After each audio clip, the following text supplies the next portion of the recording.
Olá, meu nome é Cássia, eu sou estudante da Escola Politécnica de Pernambuco, aluna da disciplina de Inteligência Artificial, e eu venho falar um pouquinho hoje sobre aprendizado por reforço.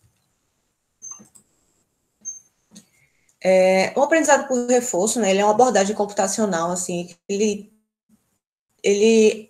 estuda o aprendizado, né, a partir das interações de agente e ambiente. Então, ele é um aprendizado assim, sem mestre, né? Ele tenta fazer com que o agente ele aprenda realmente sem nenhum direcionamento externo. Então, ele vai agindo e vai recebendo ali o estado do ambiente e ele vai aprendendo conforme ele for tendo essas interações com o ambiente. Ele possibilita o aprendizado, mesmo não sendo capaz de predizer o ambiente, né? Então, justamente o que eu falei, ele não tem nenhuma predição sobre o ambiente. Então, ele não sabe o que como o ambiente vai agir de acordo com a ação dele, e ele vai percebendo isso aos poucos. Conforme ele for agindo, ele percebe o que é que o ambiente vai trazer para ele. A gente tem, né, antes de trazer o aprendizado por reforço, a gente tem visto aprendizado supervisionado, que a gente tem os dados de entrada e a saída esperada, então a gente consegue ali fazer uma comparação com os dados que a gente espera que saia daquele agente, né, daquele aprendizado ali, e tem o aprendizado não supervisionado, né, que é o aprendizado que somente os dados de entrada eles são apresentados ao algoritmo, e ele descobre as saídas, né. No caso do aprendizado por reforço, ele não tem pares de entrada e saída, então a gente não disponibiliza, nós não disponibilizamos ao agente inteligente entradas nem saídas. Então, ele vai aprender quais serão as entradas, quais serão as suas saídas, de acordo com esse estudo, esse aprendizado do ambiente. Então, ele vai explorando e analisando o ambiente e vai tirando as suas próprias conclusões, né? Ele vai aprendendo ali. Esse agente, conforme essa imagem vai mostrar para a gente, né, didaticamente falando, a gente tem ali um ambiente como se fosse um labirinto, né? E aí esse agente inteligente, ele vai agir dentro desse labirinto para aprender ali os caminhos. Esse caminho, ele vai, depois da sua ação, ele vai observar o estado daquele ambiente, como é que aquele ambiente mudou de acordo com a ação dele, o que é que ele pode tirar dali, o que é que ele pode aprender. Vai receber também uma recompensa, né, que a gente vai falar mais à frente, uma recompensazinha que o ambiente vai disponibilizar a ele, e a partir disso ele aprende. Então, essa recompensa pode ser algo bom para ele, pode ser um acerto do caminho, ou pode ser algo ruim, pode ser algo que ele não queria. Mas aí ele vai aprendendo e depois ele consegue, a gente vai ver que depois ele consegue fazer ali o caminho melhor para que ele alcance o objetivo dele, né? Então, ele vai interagir com esse ambiente e aí a gente vai usar algoritmos para que melhorem esse aprendizado, né? Que mais à frente a gente vai ser falado. Então, assim, esse aprendizado por reforço, ele vai acontecer de forma, ali uma tentativa e erro, né? Ele vai ter uma recompensa ou uma punição, né? Dependendo do que o ambiente retornar a ele, e ele vai ali tentando e errando e aprendendo e assim por diante, até o ponto que ele realmente aprende e, digamos assim, erra menos, né? Não sei se vai chegar a um ponto assim dele não errar exatamente. Precisa de várias tentativas e erros para ele conseguir realmente esse ideal, assim, que é não errar. Então, a gente tem uma recompensa atrasada, que é mais ou menos uma recompensa que é recebida, no caso, essa recompensa atrasada seria uma recompensa recebida nesse exemplo do labirinto, que é uma recompensa que ele vai fazer várias ações dentro desse labirinto, e, no caso, a recompensa boa para ele, né, a recompensa dele, o objetivo dele é chegar à hora fim do labirinto, e ele vai receber a recompensa só no fim do labirinto, que é quando ele sair dali, quando ele achar o caminho. Então, depois de uma série de ações que ele vai receber essa recompensa, uma recompensa um pouco atrasada. Então, depois disso, depois dessa série de ações, ele vai ver se aquilo ali foi bom ou ruim. Então, é um pouco atrasada essa recompensa.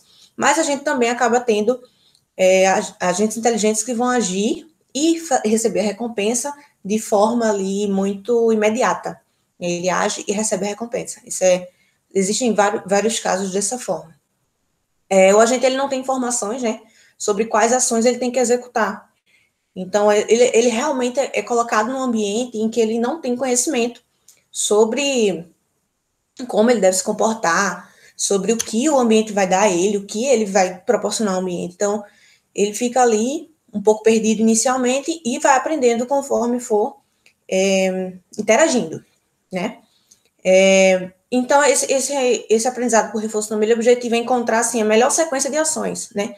Que produz a maior recompensa. Então, ele está sempre ali tentando otimizar essa recompensa que ele tem, né? Tentando alcançar o objetivo que minimize essa recompensa, que maximize essa recompensa. A gente tem alguns elementos no aprendizado por reforço, né? Que a gente vai ver a aplicação mais à frente. A gente tem a policy, né? Ou política, que ela representa basicamente o comportamento que o sistema segue para alcançar o objetivo. Então, a policy ela vai determinar basicamente qual é o objetivo daquela ação, daquela operação ali do agente inteligente dentro do ambiente, né? E, então, essa policy é um mapeamento de estados, né? Ela vai entender qual estado que o ambiente está e ali ela vai aplicar um objetivo ali naquilo, né? De acordo com aquele estado, que vai maximizar, né?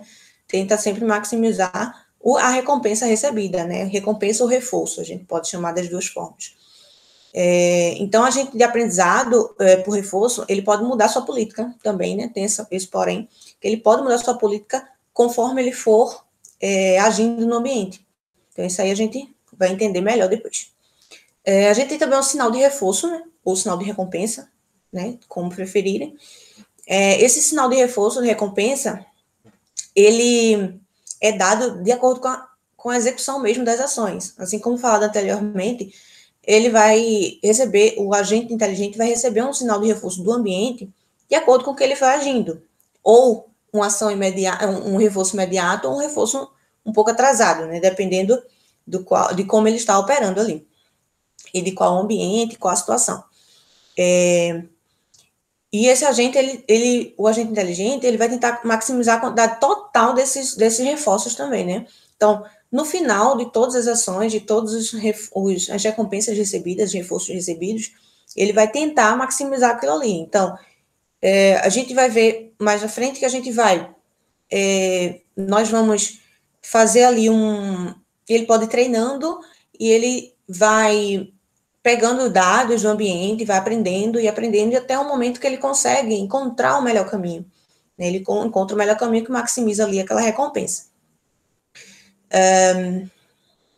E a gente tem a função de valor. A função de valor, ela é um mapeamento do estado, né, do estado que se encontra o ambiente, ou do pai estado-ação, né, em um valor que é obtido do reforço atual. Então, assim, a função de valor, ela, basicamente, ela pega aquele estado, né, ela vai observar aquele estado ali e vai atribuir um valor a partir do reforço que foi recebido dentro daquele estado, né? Então, se essa função valor ela considerar só o estado, a gente vai representar ela com um VS ali, que ela está representando, seria uma equação que representa apenas o estado que está. E se a gente considerar o par estado-ação, ou seja, o estado e a ação que foi dada daquele estado, a gente vai ali ser representado por um QSA, que a gente também vai entender mais. A gente tem aqui, que é um grande, assim, vamos dizer, questionamento, né, um grande...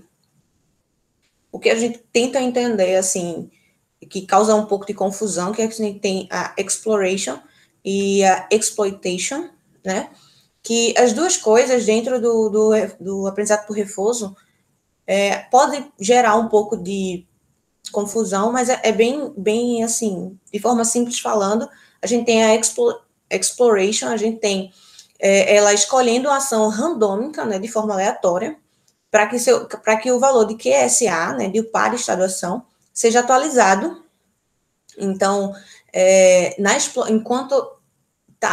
a gente pode dizer que enquanto estiver havendo exploração, a gente vai estar escolhendo ali um valor aleatoriamente para QSA, né, para poder, aos poucos, a gente ir entendendo, explorando e pegando aqueles valores até conseguir aprender realmente. Exploitation, ela escolhe a ação que atualmente possui maior valor. Então, depois que, basicamente assim, depois que ela aprende, depois que explora, ela pega aquele valor que seria o maior valor, que é justamente o objetivo do aprendizado por reforço, que é maximizar ali as recompensas. E para otimizar, no caso, os resultados dessas aplicações de aprendizado por reforço, é interessante fazer uma mediação entre essa exploration e exploitation. É interessante que seja mesclado um e outro. Então, normalmente, o que se faz começa as iterações com exploração, explorando o que é que está acontecendo, quais recompensas estão sendo dadas, o que é que aquilo significa, e ali o agente inteligente começa a explorar, e né, depois dessa exploração, em determinado momento, né, ele já entende ali mais ou menos o que está acontecendo, e ele começa a escolher os maiores valores. Por quê? Porque ele começa a entender qual o melhor caminho, quais as melhores ações, melhores valores que as ações vão gerar. Então, é sempre interessante fazer essa mesclagem dos dois para maximizar os resultados. Aqui a gente tem um esquemazinho do aprendizado por reforço, que basicamente é algo só assim visual para poder reforçar o entendimento, né, do aprendizado por reforço. A gente tem um agente, né? Temos o agente aqui atuando no ambiente e ele atua em determinado a cada instante t, né? Um determinado tempo t ali, cada instante desse tempo. E ele está num estado ST, né? A gente tem o estado do que o ambiente está naquele momento, o ambiente e a gente ali naquele ambiente. O agente inteligente executa uma ação, né? Uma ação A de T, e recebe um reforço dessa ação A de T, que a gente chama de RT, R de T, né? R no tempo T.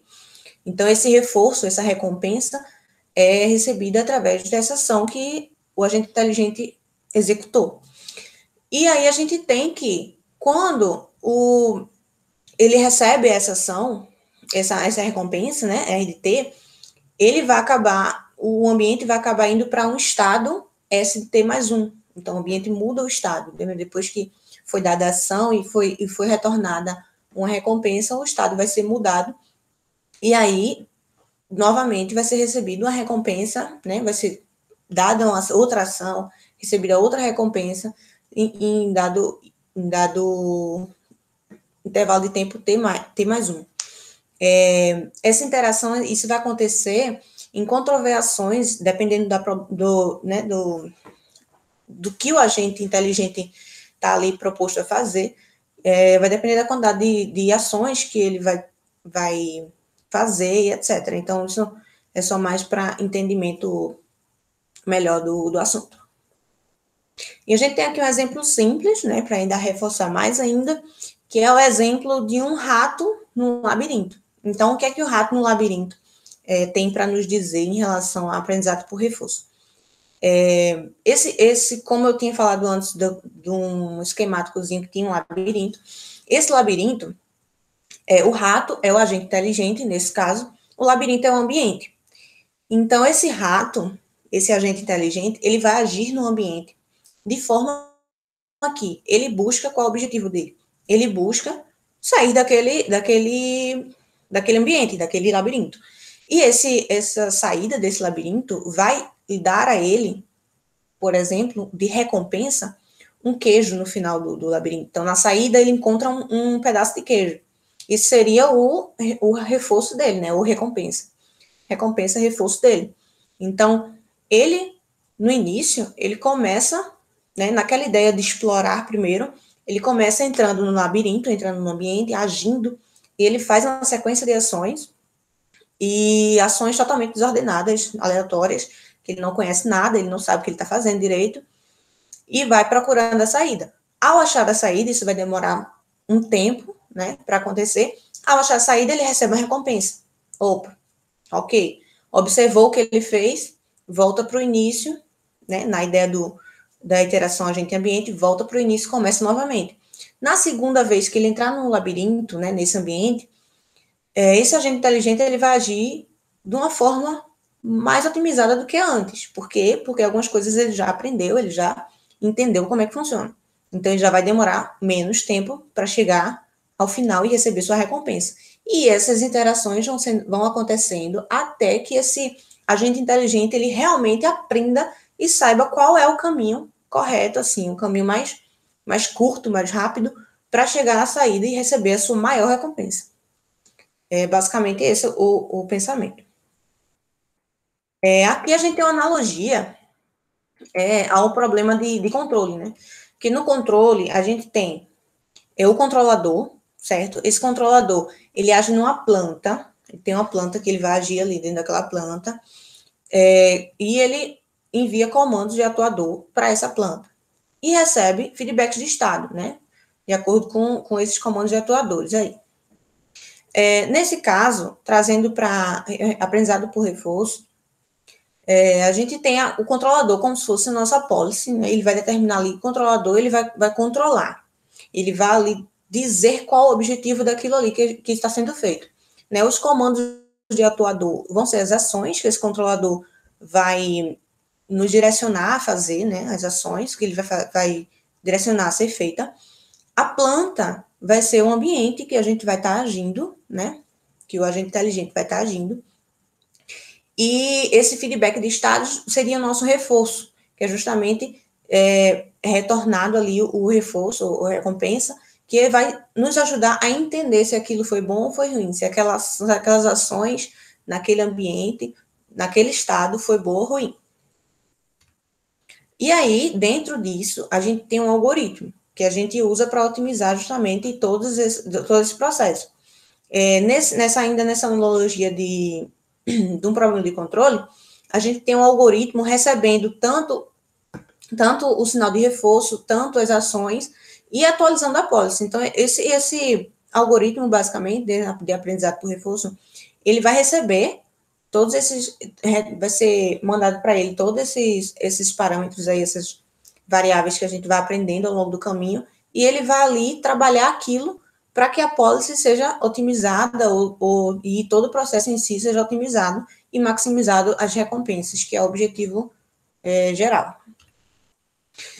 A partir daí, a gente começa a ver alguns algoritmos de aprendizado por reforço. Né? Um deles, que vai ser a principal abordagem aqui, a gente vai citar alguns outros, mas essa é uma das principais abordagens aqui, e é um dos algoritmos, né, de aprendizado por reforço, é o Q-Learning. Né? O Q-Learning, ele é um algoritmo que ele aprende uma função de valor das ações.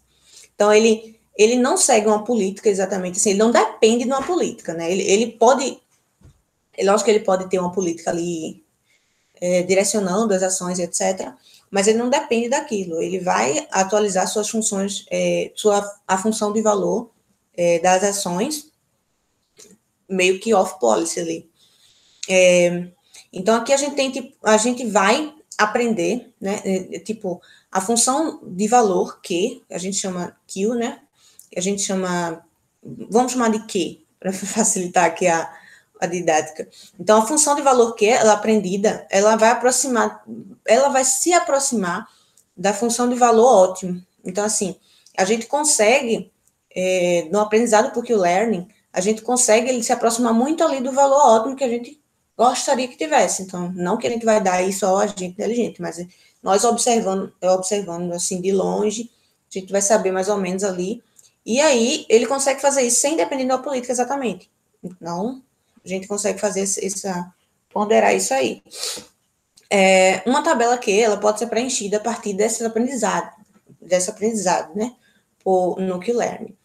E aí, a gente vai ter uma tabela Q preenchida para pares de estaduação, né, que o Q-Learning ele usa esses pares de estaduação com valores esperados obtidos no final da exploração. Então, basicamente, essa tabela Q ela vai ser preenchida a partir de uma exploração, né, com aquele pensamento de entender primeiro o ambiente e depois começar a agir ali de forma ótima. O Q-Learning, o objetivo dele é achar uma regra de controle que maximize o ciclo de controle. Então, ele O aprendizado por reforço já visa maximizar, né, os reforços, e o Q-Learning vem ainda mais reforçar isso, que é a maximização dos resultados ali, né? Então, ele vai otimizar ainda mais o aprendizado por reforço. O uso do reforço imediato, né, no caso que é aquele reforço, o reforço imediato, como citado, é quando o agente inteligente ele age e já recebe o reforço a cada ação. Então, esse seria o reforço imediato. É o mais indicado, né? Sempre que possível é bom fazer isso, porque o aprendizado é mais rápido. Então, pense que se eu estou agindo no ambiente e eu estou recebendo no mesmo momento que eu faço a ação, eu recebo uma recompensa, eu consigo entender mais rápido se aquilo ali é bom ou ruim, se a minha ação foi boa ou ruim. Então, se eu preciso de uma sequência de ações para receber uma recompensa, eu vou demorar um pouco mais a aprender. Então, a gente tenta, sempre que possível, no caso, a gente tenta utilizar esse reforço imediato, né? Porque aí esse reforço imediato, ele ajuda o algoritmo em si a achar a melhor solução do seu problema ali, né? O Q-Learning, ele é adotado quando o número de estados ações a serem selecionados é finito e pequeno. Então, o Q-Learning, ele é um pouco limitado em relação ao conjunto de pares de estado-ação. Quando a gente tem muitos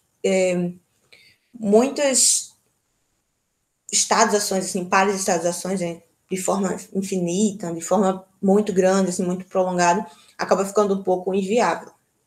E aí existem outras soluções, outros algoritmos que podem trabalhar com esses problemas mais longos, né? Que existem muitos pares de estadação. Isso a gente vai ver também um exemplo dele lá no final. O algoritmo Q-Learning, né? Ele gira em torno desse... Ele utiliza, né? Essa equação de Q, né? Do valor, da função valor do estado-ação. E aqui a gente escrito ele como código mesmo de programação em si. A gente tem aqui o QSA, né, que ele gera o ajuste, essa equação, ela gera o ajuste do par estado-ação, então, do valor par estado-ação. Ela faz esse ajuste. Então, a gente tem aqui os elementos que compõem essa equação seriam um alfa, que seria a taxa de aprendizado, né, a taxa com a qual a gente vai aprender ali, seria basicamente um intervalo de uma taxa que a gente vai aprendendo, né? Esse valor não é muito grande, normalmente está ali entre 0 e 1, mais ou menos, seria o ideal. A gente tem uma recompensa, esse alfa multiplicado por toda uma equação ali entre parênteses, né? A gente tem esse NR, seria a recompensa da última ação executada. Então, a gente usa essas recompensas que a gente obteve anteriormente para poder atualizar esse par estado da ação. Então, a gente vai pegar essa recompensa da última ação e vai somar a uma expressão que é gama. Gama seria o valor de desconto devido ao risco. Esse valor de desconto, ele também é uma taxazinha pequenininha, né? Não é muito... Lógico que depende da sua aplicação, depende da sua necessidade, mas normalmente é assim. Então, é um valor de desconto ali. O max_q, ela seria uma funçãozinha que ela é o valor máximo, né? O máximo valor esperado entre as próximas ações. Então, veja que ela usa um NS, e esse NS que é usado nessa função é um novo estado. Então, eu estou analisando essa função no estado S, mas eu preciso ver ali em outros estados qual seria o valor máximo, e eu pego esse valor aí. E eu diminuo isso, eu faço uma diferença aí para o valor atual de Q, né? Toda essa expressão que está aqui, a gente tem aqui em verde como erro de estimativa de Q. Então, basicamente, isso é o cálculo do erro de estimativa. E aí, através dessa equação, a gente consegue atualizar, né, a cada interação do agente ambiente, a gente tem a atualização dentro do Q-Learning do par estado-ação dessa equaçãozinha aqui. Aqui a gente tem basicamente um pseudocódigo de Q-Learning, né, do algoritmo, que ele inicializa, né, QSA, né, de forma arbitrária, assim, de forma arbitrária, bem, né, só para poder ter uma inicialização. A gente repete, e a gente vai ter uma repetição a cada episódio, no caso, a cada episódio que eu digo, é a cada conjunto ação, ambiente, reforço, todo esse ciclo que a gente viu anteriormente, né? Eu faço a ação, eu observo o ambiente, eu recebo um reforço, e aí eu vou fazendo esse ciclo. Então, isso seria o nosso episódio. Então, a gente repete para cada episódio, né? Inicializa o estado. Então, a gente tem que saber o estado onde a gente está. Pega esse estado onde a gente está, a gente repete para cada episódio. A gente escolhe uma ação para uma ação assim para esse estado específico. Então, a gente vai analisar tudo dentro daquele estado que a gente está. Então, a gente vai escolher essa ação de acordo com a política, né, que a gente tiver usando no momento, né, nesse algoritmo, obtida, dado que, né? Então, a gente tem, através do nosso que, a gente vai escolher ali, pela política, uma ação. E aí, a gente toma a ação e observa qual seria a recompensa, qual é a recompensa dessa ação e o novo estado que essa ação, ela produziu ali. Então, essa ação que o agente inteligente vai ter, ele vai ter uma recompensa, né? E ele vai observar o estado atual que o ambiente ele ficou, né? No caso, o estado que ele mudou ali. Então, a gente tem novamente a equação do algoritmo Q-Learning, que é a equação QSA, e ele vai ser calculada, vai ser atualizado o QSA, e a gente atualiza o estado que o ambiente está, né? Que seria o novo estado que foi obtido através da ação executada. E isso vai ser feito até que até S, que é o estado, ser o estado final. Então, vai ter, tudo isso vai ser feito e refeito várias e várias vezes até ali um estado de parada ali. Aqui é basicamente mesmo a ideia, assim, né? Eu só trouxe assim uma forma diferente de ver, né? Que é uma função Q-Learning, né?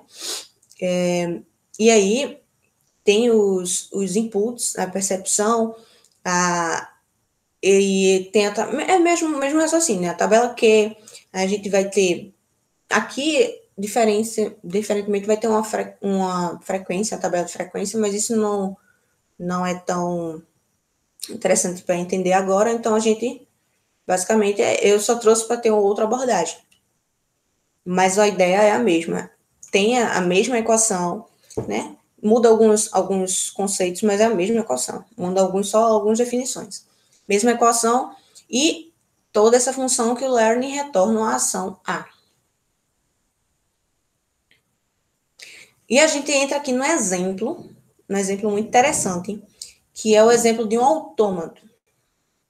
Esse autômato, né, que é essa figurinha assim, esses círculozinhos A e B, ele funciona de forma que, aqui, esse exemplo, é para entender o aprendizado por reforço, né, primeiramente, e o Q-Learning é como se eu, que estou fazendo essa interação aqui, né, eu que vou, como se fosse um joguinho assim, eu vou jogar, né, de forma... E aí eu vou ver o que vai acontecer. E é como se eu estivesse agindo com a política de, calma, eu não sei o que está acontecendo. Eu primeiro quero saber, quero entender quais os caminhos, o que vai acontecer se eu fizer tal coisa, o que vai acontecer se eu agir dessa forma. Então, eu vou entendendo e depois eu posso mudar minha política ou não, eu posso continuar também explorando, mas posso mudar minha política para fazer o caminho de maior recompensa no final. Então, vamos lá. Esse primeiro ciclo, né, vou dizer assim, primeiro ciclo, que seriam 10 passos, eu vou executar 10 ações, né, nesse autômato, e conforme eu for explicando, vai ficando um pouco mais fácil de entender, assim, né? Então, Um exemplo. Vamos lá, vou começar. Então, esse estado, esse autômato, ele inicia no estado A. Então, A e B são estados, certo? O estado A e o estado B. Nesse exemplo em si, a gente só tem dois estados, que é o A e B, e duas ações possíveis, que é a ação 1 e a ação 2. Então, nesse estado A, a gente inicia aí. Eu estando no estado A, vamos colocar aqui, eu sou o agente inteligente. Eu estou no estado A, e agora eu preciso escolher aleatoriamente, né? Porque eu quero explorar. Então, aleatoriamente eu vou escolher a ação 1 ou a ação 2. Na primeira ação que eu vou executar, eu escolho a ação 1. Então, eu estou no estado A e eu escolho a ação 1. Essa ação 1, ela me leva a lugar nenhum. Eu continuo no estado A. Então, calma. Eu estou no estado A, escolhi a ação 1 e continuei no estado A. Ok, tudo bem? E aí eu tenho uma recompensa a partir disso. Eu tenho uma recompensa de, como eu botei aqui ao lado, a ação 1, o estado A e a ação 1 é o par A1, certo? Então, esse par A1 me trouxe um valor 8, que é o primeiro valor que está em vermelho, que é onde está indicado em vermelho, que tá. Eu não coloquei intervalos, mas eu coloquei os valores que deu de acordo com essa simulaçãozinha. Foi uma simulação que eu fiz. Então, deu o valor 8. 8 seria minha recompensa. Então, opa, eu estou em A, executei a ação 1 e recebi uma recompensa 8. Ok. Então, eu continuei em A. E agora? Qual a ação que eu vou executar? Vou executar a ação 2. A ação 2 me levou até B. E eu recebi uma recompensa menos 10, que está indicado em rosa na parte inferior. A2 recebeu uma recompensa menos 10. Minha primeira recompensa de A2. Então, eu fui para o estado B. No estado B, eu escolho outra ação. Então, no B, eu escolhi a ação B1, né? Ação 1 em B. E voltei para o estado A. Então, eu voltei para o estado A e recebi uma recompensa B1 de 38. Então, veja, minha recompensa na primeira ação, na ação 1 em A, foi 8. Na ação 2 em A, foi menos 10. E de B para A, tomando a ação 1, 38. Então, a gente já vai começando a entender ali os valores de recompensas, o que é bom e o que é ruim para a gente, né? Então, em A, novamente, eu vou escolher a ação 1. O par 1 vai me levar ao estado A novamente e vai me dar uma recompensa 11, de valor 11. Né? Essas recompensas são de formas aleatórias, só para a gente entender esse exemplo, tá? E nesse estado A, novamente, eu vou começar a... E aí eu vou escolhendo, sabe? Se eu for falar exemplo por exemplo, vai ficar um pouco longo.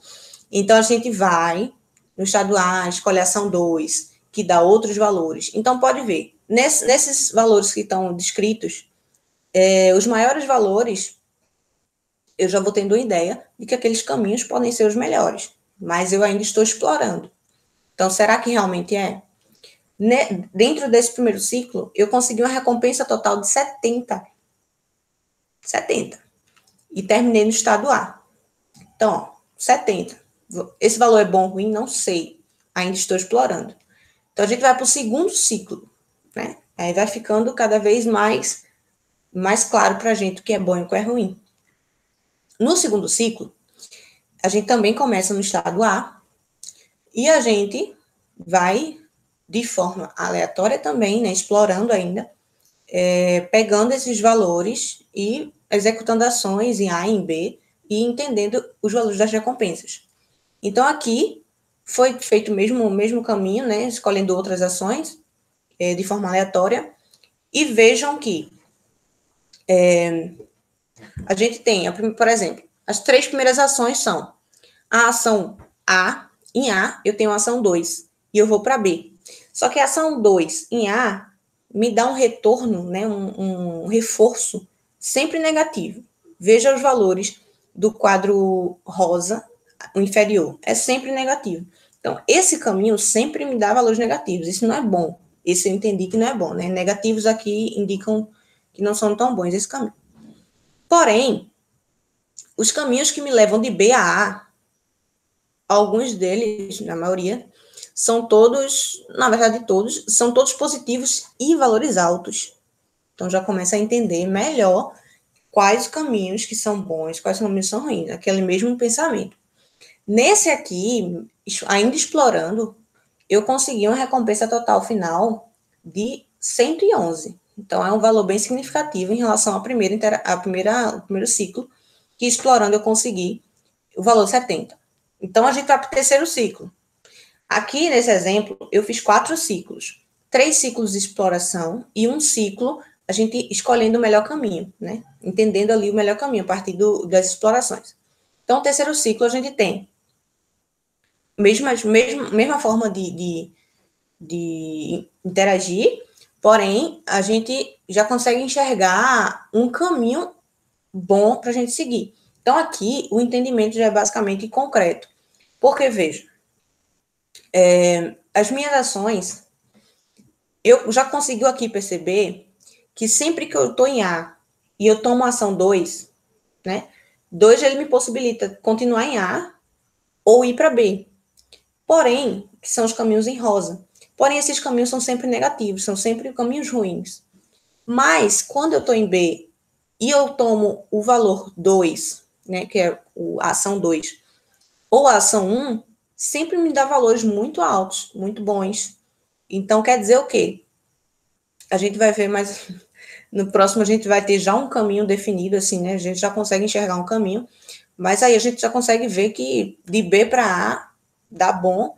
Então, eu não consigo ficar em B, quando eu estou em B, eu não consigo ficar em B sempre reproduzindo os mesmos altos valores de recompensa, mas a gente vai ver que não é só escolher os melhores caminhos. Às vezes a gente precisa escolher, mesmo que alguns caminhos eles nos dê valores ruins, aquele seria um melhor caminho, assim. Então, tipo, a gente não segue só caminhos que dão valores bons. Às vezes a gente precisa ponderar entre caminhos que dão recompensas ruins e caminhos que dão recompensas. Então, tem uma mistura ali que o que interessa é o final dessa recompensa total.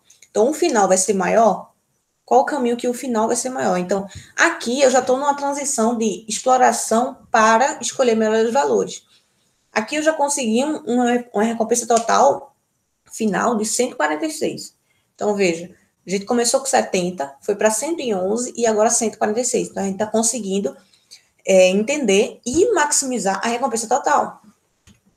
E no quarto ciclo, que é o ciclo de escolher o melhor valor, eu já entendi que para eu ter os maiores valores, que são os valores de B para A, das ações 2 ou da ação 1, né? As duas dão valores bons, mas as ações 1 em B dão maiores valores. As ações em verde são as ações B1. B1 ele pode continuar em B ou ele pode ir para A, sendo que esses dois, independente do que ele fizer, são os maiores valores. Sempre dá 42, 38, então são valores altos. Eu preciso passar por esse caminho para poder maximizar a minha recompensa final. Mas para eu passar por esse caminho, se eu começo em A, eu preciso ir para B. E ir para B, o caminho de ir para B é o caminho A2. O caminho A2 é o caminho que me dá valores negativos. Então, não dão valores bons, mas compensa por quê? Porque eu vou acabar somando mais na volta para A, quando eu estiver no estado B e escolher a ação 1. Então, a gente aqui entende que, pode ver, as minhas ações, as minhas 10 ações que eu executei, elas vão intercalar entre eu estou em A, escolho a ação 2, vou para B, em B, escolho a ação 1, vou para A, e eu vou ficar nesse ciclo de A2, B1, A2, B1. Né? Aqui no final, a 8ª execução e a 9ª execução, elas são ambas B1. Né? Isso acontece, pode acontecer, porque ao executar B1, a gente vê em verde que a gente pode ter duas formas de estado, né? A gente pode continuar em B ou ir para A. Então, eventualmente, aí no meio das minhas execuções, ele continua em B.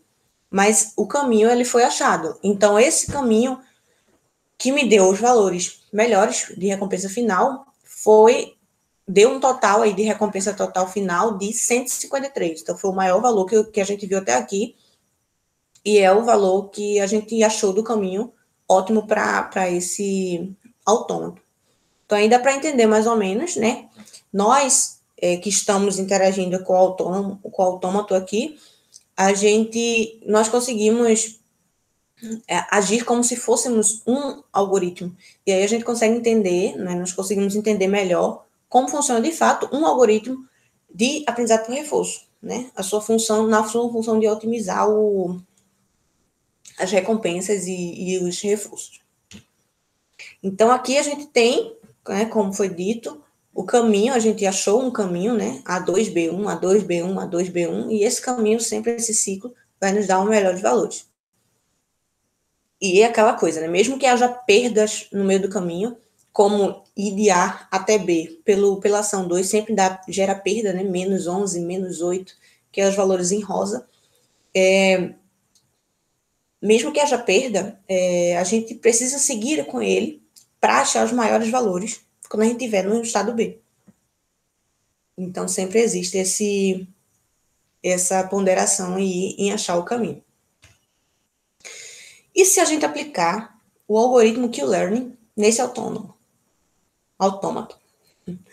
Então, se a gente aplicar esse algoritmo Q-Learning, vai ser basicamente como a gente agiu agora, né? Só que de forma mais otimizada.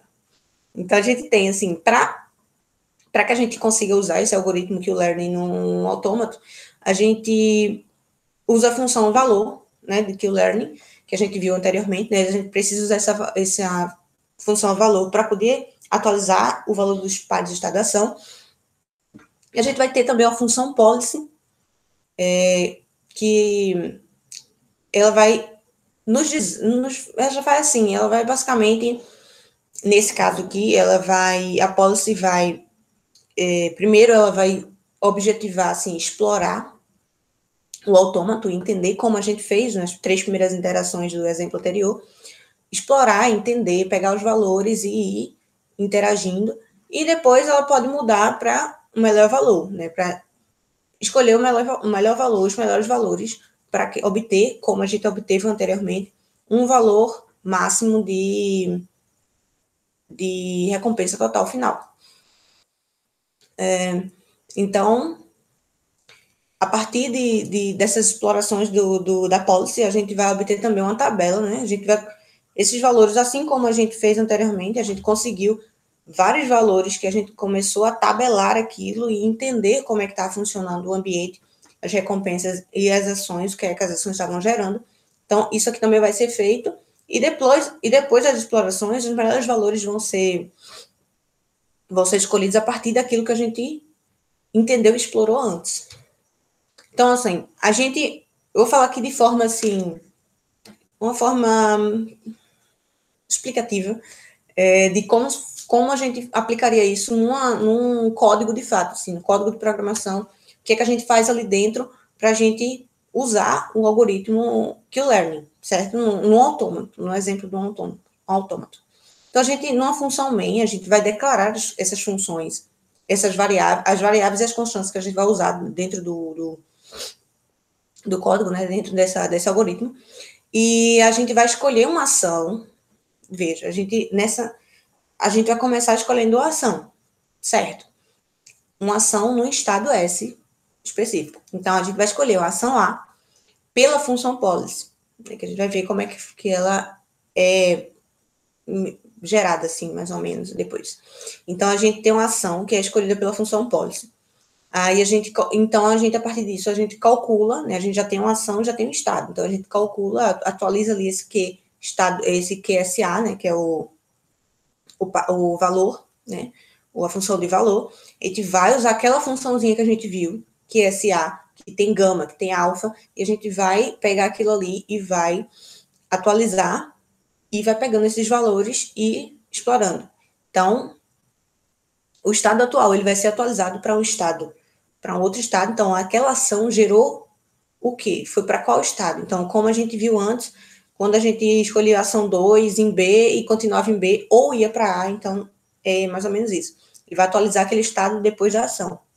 E isso vai ser feito enquanto não tiver alcançado o limite de ações a serem tomadas. Então, a gente viu que, no exemplo anterior, né, que é um exemplo intuitivo que a gente consegue entender melhor, o mínimo de ações que a gente tinha era 10. Então, eu fazia 10 execuções, que seriam nossas ações, eu tomava 10 ações e entendia como o ambiente estava agindo.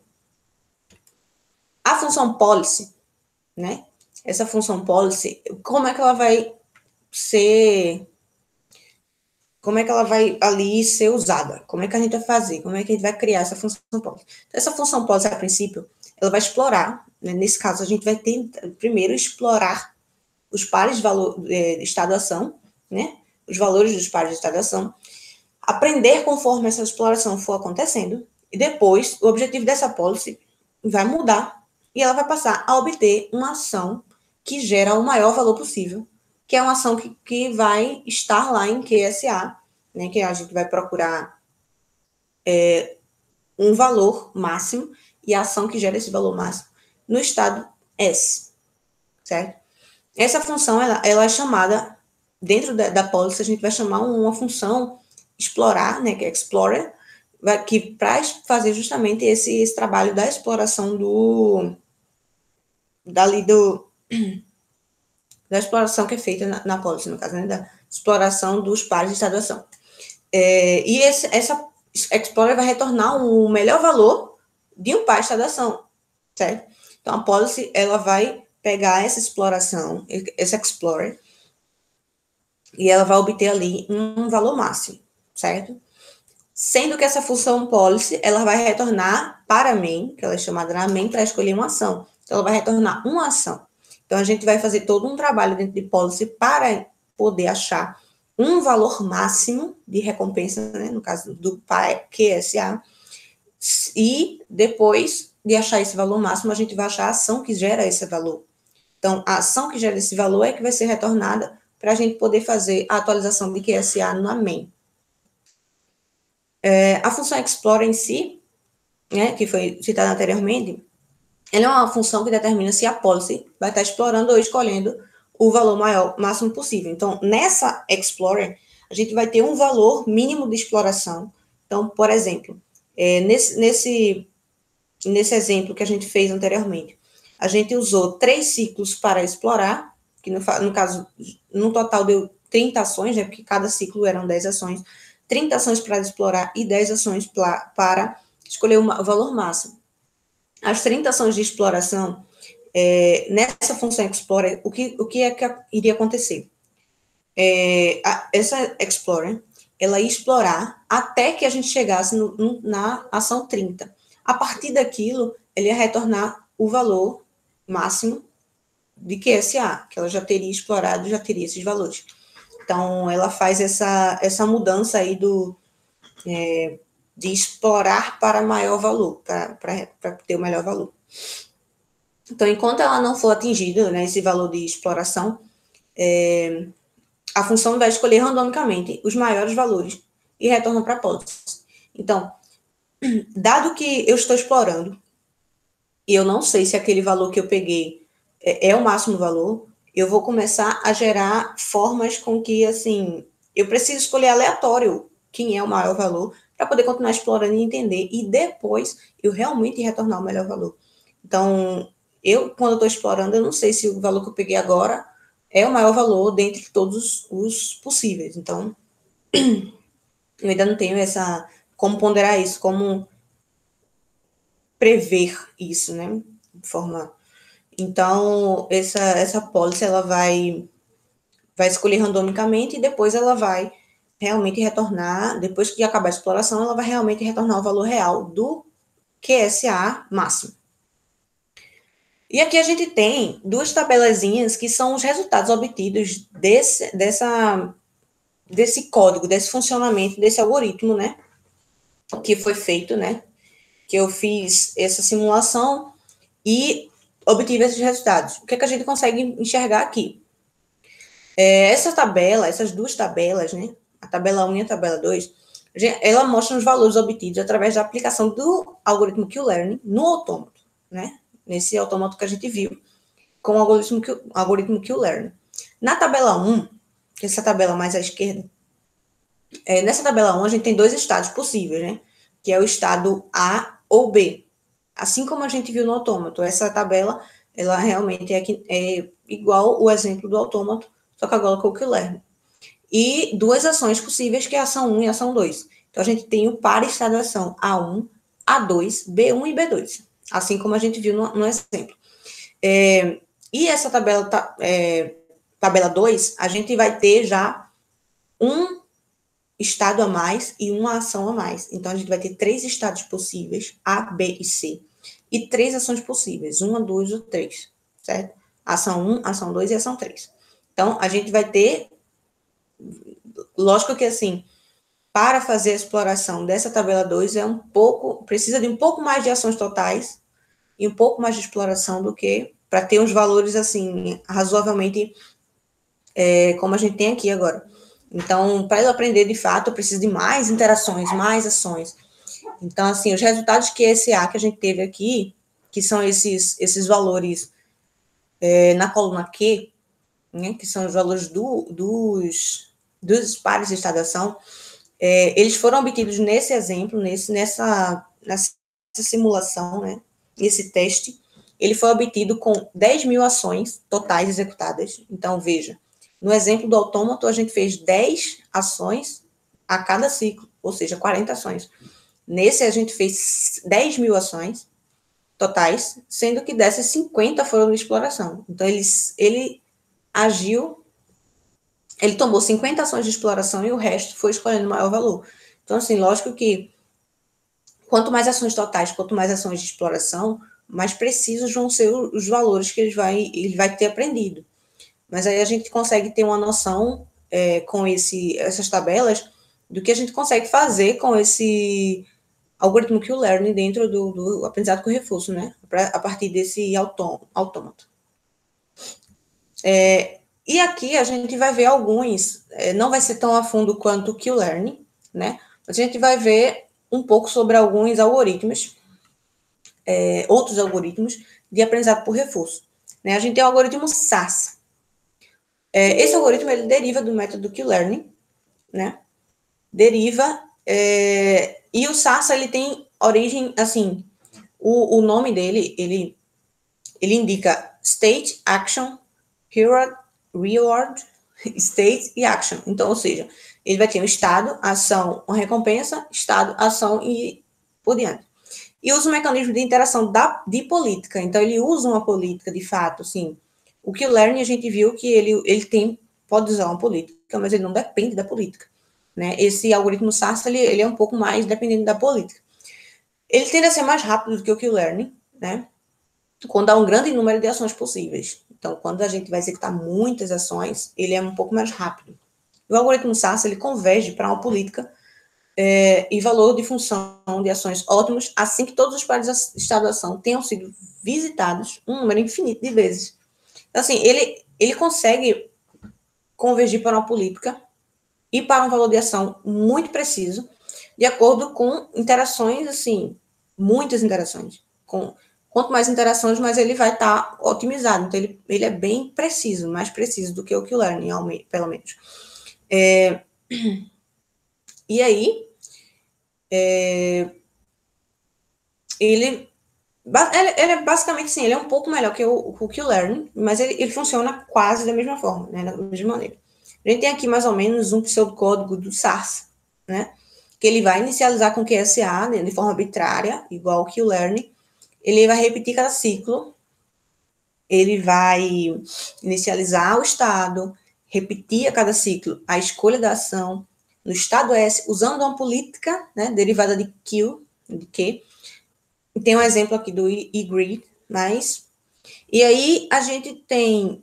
Ele executa a ação, da mesma forma, né, ele vai executar a ação, vai obter o retorno, vai atualizar, vai observar o estado que a ação que foi executada gerou, e aí ele vai botar numa equação Q também, QSA.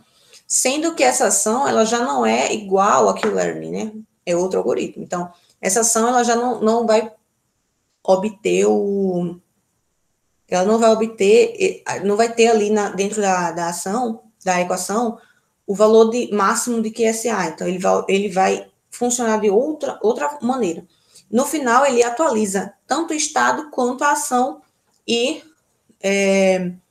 começa tudo novamente. Então, ali é um looping, da mesma forma do que o learning, ele acontece dessa forma, sendo que ele vai atualizar o estado e a ação, em vez de só o estado, como que o learning fez. A gente tem o algoritmo R-learning. Vou falar R-learning. Então, esse algoritmo, ele inicializa ali um RS arbitrariamente, ele repete para sempre, assim, ele repete, né? Ele fica repetindo ali. Mesmo passo a passo, basicamente, né? Que é o estado, ele obtém o estado atual, ele escolhe uma ação, ele executa a ação, observa os valores que ele recebeu, né, do estado, o estado que foi obtido e a recompensa, e ele vai usar essa equação aí que é usada nesse algoritmo, né? E ele difere do Q-learning porque ele maximiza a recompensa média a cada passo. Então, assim, ele começa a mediar ali a recompensa e vai atualizando a recompensa média, né? Essa recompensa média, ela é dada pela última equação que está nessa imagem, né? E ela só é atualizada, essa recompensa só é atualizada quando uma ação não é aleatória. Então, ela só é atualizada se aquela ação ali não foi tomada aleatoriamente, foi tomada porque é uma ação de máximo valor. Então, isso aí é bem interessante e difere um pouco do Q-learning também. A gente tem um Deep Q Network. Esse aqui, assim, é uma forma que a gente já inicia uma mescla aqui com redes neurais, né? E a gente tem a Q-learning, que tem uma fraqueza, assim, que é a falta de generalidade. Então, assim, a Q-learning, para os estados que o agente ainda não viu, ele não tem noção do que ele pode executar. Então, mesmo que ele aprenda, ele vai aprender só se ele tiver ali só aquilo que ele explorou. Então, que ele pegou ali. Então, se tiver algo novo, tiver alguma outra ação, se tiver algum outro estado no ambiente, alguma coisa assim, algo diferente, ele não vai saber o que fazer. Então, por isso, com isso, a gente consegue ver ali que existe uma falhazinha no Q-learning. E ele não tem essa capacidade assim, de estimar o valor dos estados invisíveis. Tem um estado que ele não consegue ver, ele não consegue estimar o valor daquele estado. Ele não consegue predizer o que o estado vai retornar para ele, o que ele pode fazer naquele estado, ele não sabe. Então, né, dado isso, surge o Deep Q Network, que é introduzindo já a rede neural artificial profunda, Deep Learning, certo? Aqui, nessa figura à esquerda, né, tem alguns pontos em laranja, a gente vê a Deep Q-Learning, que é uma Q-Learning, só que ele usa, em vez de usar uma tabela Q, ele vai usando redes neurais, né, para fazer toda essa atualização de Q, dos valores, pegar o valor máximo de Q. Então, as redes neurais, elas conseguem trabalhar dentro desses algoritmos com coisas assim, que não são finitas, porque a gente viu no início que Q-learning ele é usado para pares de estadação finitos. Então, quando esses pares de estadação são muito grandes, são valores, sim, são muitos valores, são muitas camadas, então a rede neural cai bem aqui para poder fazer esse algoritmo funcionar. E aí, mais à direita, a gente tem um esquemazinho de rede neural, né? A gente tem como entradas nos estados. Então, os estados vão entrar nessa rede neural como as entradas. Vai ter todo um processamento aqui dentro dessas redes neurais. A saída dos nós representam as ações que ele tem que tomar, dados esses estados, né? Então, todo esse trabalho que a gente está fazendo com a tabela, de forma mais simplificada no Q-learning, aqui ele vai ser feito com a rede neural, algo mais sofisticado, algo mais complexo, eu diria. E aí, a gente vai aqui atualizar os pares de estado da ação de uma forma mais completa. Aqui a gente tem também um pseudocódigozinho do DeepQ Network, né? No caso do DeepQ Learning, certo? Então, aqui ele, basicamente, ele vai fazer todas aquelas inicializações, fazer inicialização de... A policy vai inicializar de forma randômica os pesos da rede neural. Então, isso aqui é algo bem, assim, um pouco mais, como eu falei, sofisticado, né? Um Q-Learning bem agradável de se, de se enxergar, assim, que é quando usa essa rede, essas redes neurais, né? Essa aprendizagem profunda aí, com redes neurais. E essas foram as referências, e é isso. Muito obrigado, Cássia. Ficou fantástica a apresentação. Um pouco longa, né? Peço até desculpa aí o pessoal que vai assistir, Eita. mas o assunto puxou mesmo e eu acho que é melhor ter gravado, dar pausa e assistir em 2 vezes do que não ter o material para você estudar, né? Então, parabéns aí pelo trabalho. Eu vou Obrigada. encerrar a gravação. Obrigado.